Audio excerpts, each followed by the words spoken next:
Hello everyone, कैसे हो आप सभी। जैसा कि कल जो मैं प्रश्न करवा रहा था IUPAC के, तो उसमें कुछ प्रश्न बाकी रह गए थे। तो आज वो प्रश्न मैं लेके आया हूँ और इन प्रश्नों के साथ आप जितने भी मैं आज प्रश्न लेकर इन प्रश्नों के साथ आज का IUPAC जो तुम्हारा था वो पूरा समाप्त हो जाएगा। इन्हीं में से कहीं ना कहीं से आने वाला है, इसलिए अच्छी से इन्हें तैयारी कर लें। ठीक है, तो आज का जो पहला प्रश्न है, कम बातें करते हुए मैं अपने सिलेबस की तरफ बढ़ता हूँ। ठीक है, तो आज का पहला प्रश्न है K3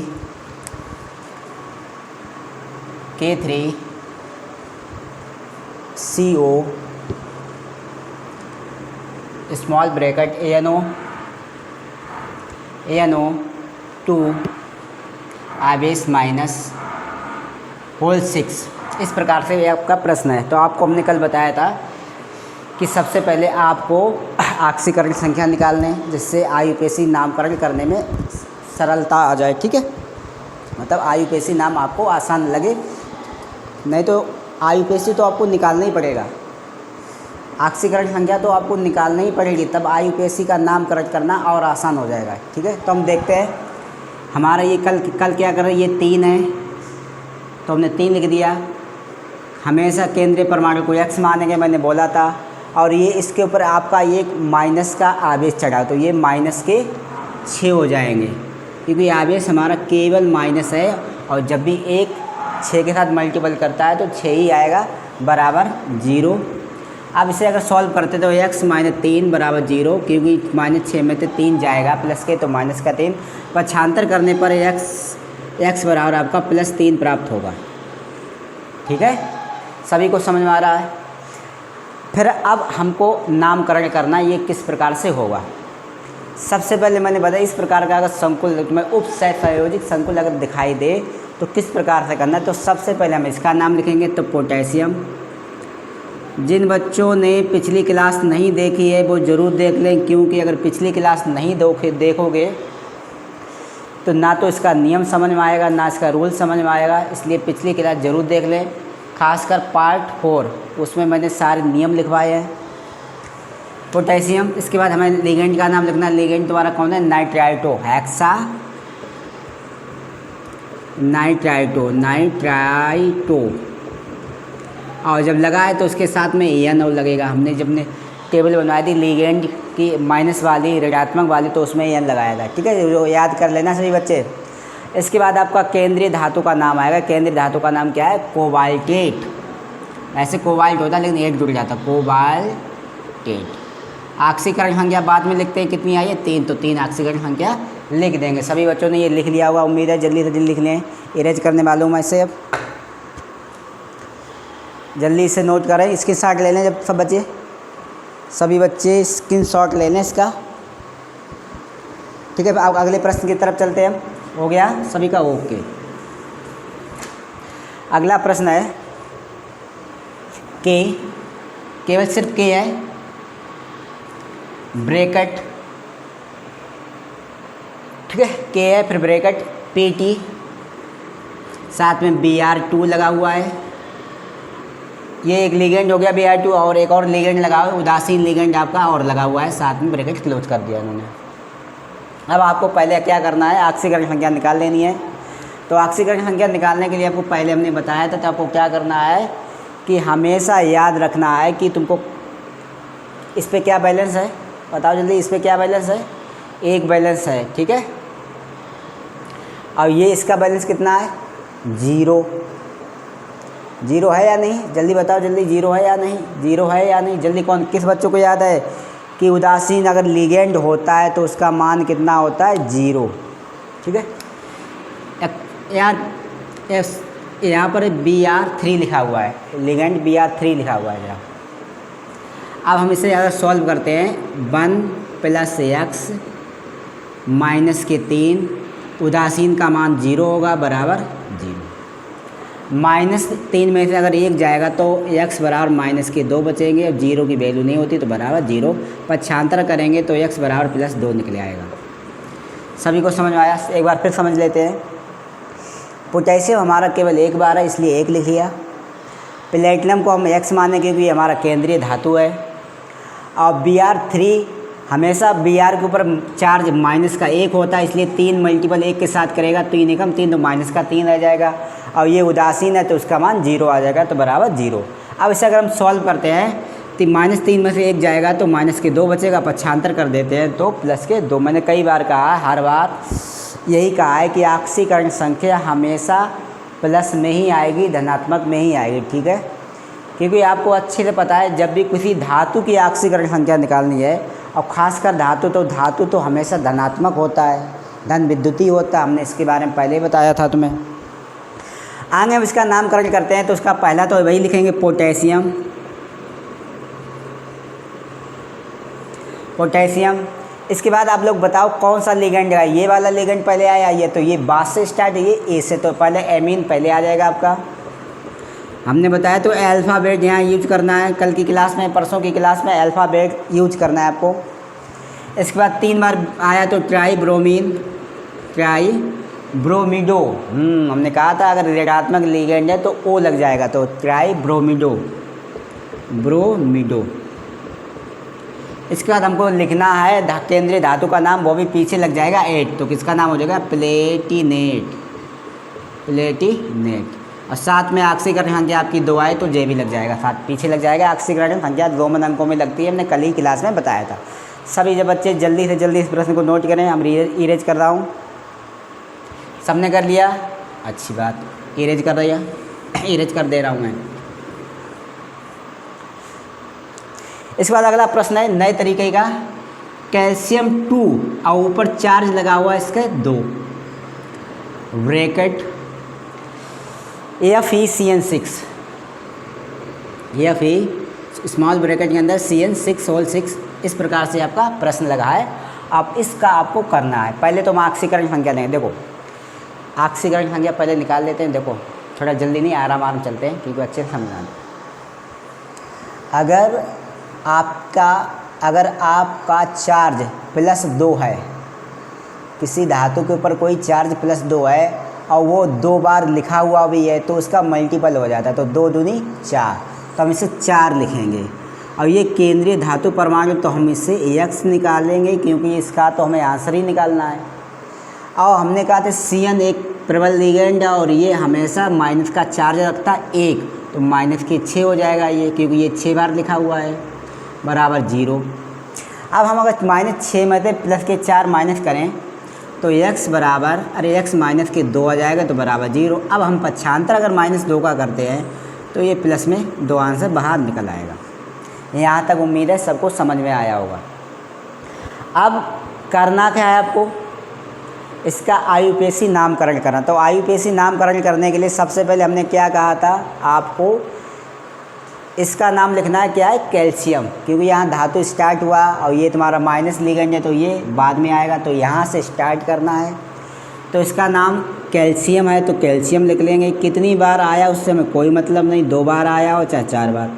जब भी कोई धातु बाहर लिखा जाएगा तो उससे सादा सिर्फ धातु ही लिखेंगे। और ये नहीं समझ में आया तो मेरी क्लास 4 ज़रूर देख लेना, पार्ट 4, उसमें शायद समझाया मैंने अच्छे से कि किस प्रकार से आपको या ये कैसे आएगा या कैसे, उसमें सारी ट्रिक मैंने अच्छे से बता दी है।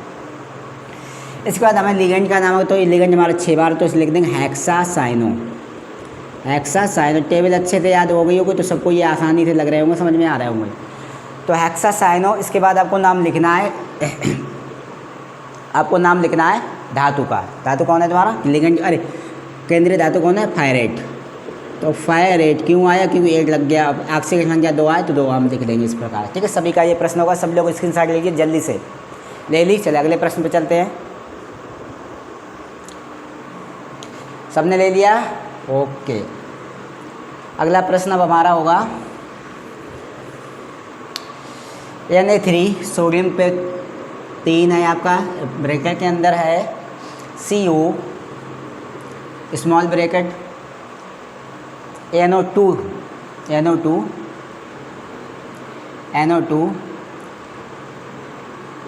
होल 6 NO2 होल 6, ठीक है, होल 6। इस प्रकार से आपका प्रश्न है। तो आपको करना क्या, वही काम आपका है। याद रखना NO2 पे माइनस का 1 चार्ज होता है, माइनस का 1। तो ये 3 है तो 3 लिख लिया, का कोबाल्ट को हमने x मान लिया, माइनस के 6 लिख दिया क्योंकि इसमें चार्ज एक ही चढ़ा हुआ है। अगर 2 चढ़ा होता तो गुना हो जाता, लेकिन चढ़ा 1 हुआ तो बराबर 0, इसलिए हमने यहाँ पर 6 लिखा क्योंकि चार्ज 6 मल्टीपल माइनस के साथ करेगा तो उस वक्त 6 ही आएगा। मैं जिस प्रकार से क्लास ले रहा हूँ, अगर आपको लग रहा है किसी प्रकार की, अगर मैं तेज़ बोल रहा हूँ तो ज़रा कमेंट में हमें ज़रूर लिख के भेजें, तो मैं अगली क्लास बिल्कुल स्लो मोशन में लेके आऊँगा, आराम से बिल्कुल क्लास चलेगी, ठीक है। तो उसमें आपको करना क्या है, देखो इधर माइनस का 6 है और इधर प्लस का 3, तो x माइनस 3 आ गया बराबर 0, क्योंकि माइनस में 6 में थे, जब प्लस के 3 जाएंगे तो हमेशा उस वक्त माइनस के 3 आएगा, ठीक है। अब पक्षांतर कर लेते हैं तो x बराबर प्लस के 3 हो जाएगा, क्योंकि हमने बताया था पक्षांतर में क्या होता है, संख्याओं के निशान बदल जाते हैं जब वो दूसरी तरफ जाती है। अब इसका नामकरण कर लेते हैं, तो नामकरण करने के लिए इसका नाम क्या होता है, सोडियम, तो हम इसका नाम लिखे ले रहे हैं सोडियम। लिगेंड तुम्हारा क्या है, नाइट्राइट, लिगेंड तुम्हारा क्या है, लिगेंड तुम्हारा नाइट्राइट, लेकिन माइनस का है तो उसमें क्या लग जाए, ओ लग जाएगा, तो क्या हो जाएगा इसका 6 बार है तो पहले हेक्सा लिखेंगे, हेक्सा नाइट्राइटो और एन इसके साथ लगता है, हमने पहले बताया था, ठीक है एन। अब इसको कोबाल्टेट करेंगे, क्या कहेंगे, कोबाल्टेट। ऑक्सीकरण संख्या कितनी है, 3, तो यहाँ रोमन अंकों में हम 3 जरूर लिखेंगे, क्योंकि बगैर ऑक्सीकरण संख्या हमारा नामकरण नहीं माना जाएगा, ठीक है। प्रश्न अगला है, स्क्रीनशॉट ले लें जल्दी से सभी।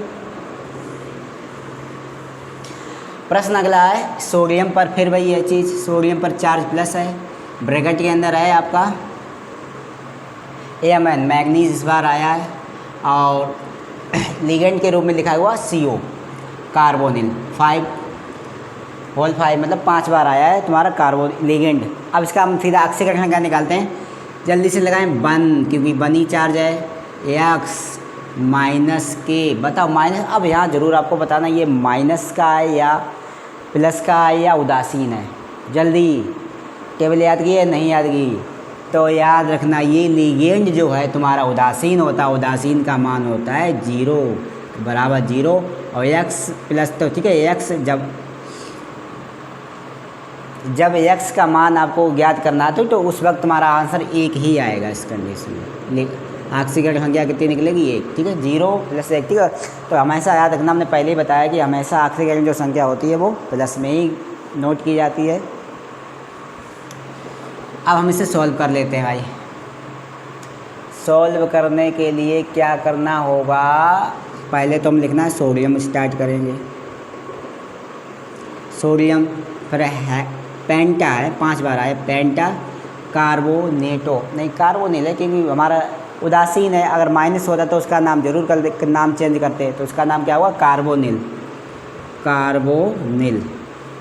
अगर ऋणात्मक होता तो उसका नाम हो जाता कार्बोनेटो, इसका नाम क्या होता, कार्बोनेटो, ठीक है। अब हम इसका नाम लिख लेंगे, इसका नाम क्या होगा, मैग्नेट। ऑक्सीकरण संख्या आपकी 1 आई तो 1 लिख लेंगे, जल्दी से लिख लीजिए। प्रश्न अगला है CO, टॉपिक चेंज हो गया, NH3 और बाहर लिखा हुआ है Cl3। ये तो हम इस प्रकार का शायद प्रश्न करवा चुके हैं, इसमें कुछ भी नहीं, ये तो x है, इसका मान 0 होता है क्योंकि ये तुम्हारा उदासीन लिगेंड है, माइनस के 3 बराबर 0, जब ये 3 उधर जाएंगे तो ये प्लस के हो जाएंगे, ये तुम्हारे ऑक्सीकरण संख्या निकल जाए 3, माइनस के 3 है, ये माइनस के 3 है, यहाँ पर रखे जाएंगे तो ये तुम्हारा ऑक्सीकरण संख्या निकल आएगी, ठीक है। अब आपको क्या करना, क्या है, सीधा आपको इसका नामकरण कर लेना है। इसका नाम क्या होगा, हेक्सा, क्योंकि मैंने बताया था अगर ये माइनस है तो ये यहाँ पे चार्ज होगा प्लस, और प्लस के आधार पे पहले लिगेंड का नाम आएगा, तो हम लिगेंड मेरा कौन है, ये, तो हेक्सा साइनो, क्योंकि 6 बार आया है तो हेक्सा लिखा है, साइनो का हेक्सा एमीन है, NH3 का नाम होता है एमीन। और इसके बाद आपका आएगा इसका नाम, केंद्रीय परमाणु का नाम, केंद्रीय परमाणु है कोबाल्ट। कोबाल्ट। फिर ऑक्सीकरण संख्या आई 3 लिख दिया। उसके बाद ये लास्ट में बचा है क्लोराइड, इसका नाम सीधा सीधा क्लोराइड ही लिखेंगे। कितनी बार आया उससे में कोई फ़र्क नहीं पड़ेगा, ठीक है, सिर्फ क्लोराइड ही लिखना है। 3:30 बजे क्लास है, पहले क्यों आ गए तुम लोग? चलो आधा घंटा भी है पूरा, अब 3 तक नहीं बजे है।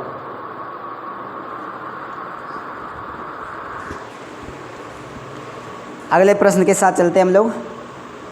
दरअसल बच्चे आ गए थे कोचिंग के, क्लास है 3:30 बजे की, पहले ही आ गए।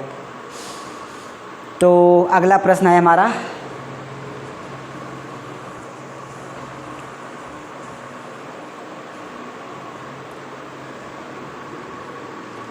CONH3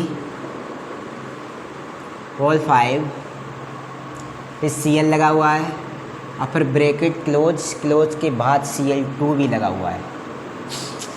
बहुत अच्छा प्रश्न है, थोड़ा ट्रिवियल प्रश्न है। अब इसे सब पर हल कर लेते हैं हम लोग। ये तुम्हारा x है, लिख लिया। ये 0 है क्योंकि ये उदासीन लिगेंड है। माइनस का 1 है, माइनस के 2 है बराबर 0, क्योंकि ये 2 है, ये माइनस का 1 है। इस पर कोई चार्ज नहीं, चार्ज 1 है माइनस का, लेकिन यहाँ कोई लिखा नहीं तो माइनस का 1 ही माना जाएगा। अब इसे -3 तो x -3 हो गया बराबर 0। अगर x बराबर करेंगे तो प्लस के 3 आ जाएगा। सभी को समझ में आ रहा होगा। माइनस का 1 और माइनस के 2 बराबर होता है माइनस के 3। अगर इसका पक्षांतर करेंगे तो प्लस के 3 हो जाएगा, ठीक है। इसका नामकरण करते हैं आराम से। पहले लिगेंड का नाम लगाएंगे। एमीन पहले आएगा क्योंकि क्लो बाद में आता है, का बाद में, अल्फ़ाबेट के अनुसार एमीन पहले आएगा। तो पेंटा एमीन क्यों आया? क्योंकि हमने बताया था अल्फ़ाबेट के अनुसार ही आएगा, ठीक है। इसका नाम क्या है? अकेले तो लिख दो क्लोराइड, पेंटामीन क्लोराइड। अच्छा हाँ, क्लोराइडो होगा क्योंकि ये माइनस का लिगेंड है, ठीक है, क्लोराइडो। और उसका ऑक्सीकरण संख्या आपने 3 निकाली, 3 लिख दो। और बाद में जो तुम्हारा अभी नहीं जल्दी कर गए पेंटामीन क्लोराइडो। अब इसका नाम आएगा केंद्रीय, तो इसका नाम होगा कोबाल्टेट। अच्छा यहाँ पर देखो माइनस भी है और वो, ठीक है। तो चाहे तुम यहाँ पर आप कोबाल्ट लिख दो या कोबाल्टेट लिख दो तब भी काम चल जाएगा। यहाँ पे दोनों चीज़ें हैं तो दोनों चीज़ की आप कर लेंगे आप लोग अच्छे से। ऑक्सीकरण संख्या आप लिख लेंगे, इसका नाम हो जाएगा क्लोराइड। बहुत ही आसान था, यहाँ कंफ्यूजन मत होना क्योंकि आप सोच रहे होंगे कि यहाँ ये लिगेंड तुम्हारा माइनस है, तो माइनस ये तो लिगेंड है, इसके हिसाब से हम कोबाल्टेट लगा सकते हैं, 8 लगा, ठीक है। केंद्रीय परमाणु में 8 लगा सकते हैं, 8। और ये तुम्हारा क्लोराइड है, वो क्लोराइड पे ही लिख देंगे। प्रश्न अगला, समझ में आया सबको? ठीक। प्रश्न अगला है CO, बहुत अच्छा प्रश्न है, ये सभी लोग करके दिखाएं। CO ब्रैकेट में NH3 4 दूसरा लिगेंड और दे रखा है, जल भी दे रखा है, इसकी पावर होल ट्वाइज है। अब ब्रैकेट के बाहर लिखा है Cl3। बहुत ही अच्छा प्रश्न, उम्दा प्रश्न, गजब का प्रश्न, करके दिखाओ। ये कर दो, मान जाएंगे कि आपने कुछ सीख लिया इसके बारे में, ठीक है। तो भाई प्रक्रिया है X लिगेंड उदासीन 0, ये भी लिगेंड उदासीन 0, माइनस के 3 क्योंकि Cl पे हमने लिखा हुआ 3 बराबर 0। तो ये तो 0 तो वैल्यू होती नहीं, तो माइनस के 3, तो माइनस के 3 जब है पक्षांतर करेंगे तो इसका मान आ जाएगा प्लस के 3। नामकरण अब करके दिखाओ, क्योंकि नामकरण तो भाई बहुत कठिन है, लंबा है, ठीक है। नामकरण करना सीखो लिगेंड के हिसाब से। तुम्हारे दोनों उदासीन है, उदासीन में पहले तो एमीन ही आ रहा है, एमीन आ रहा है, तो एमीन के लिए 4 एमीन है, तो टेट्राएमीन। अब टेट्राएमीन लिख लो आप लोग, टेट्राएमीन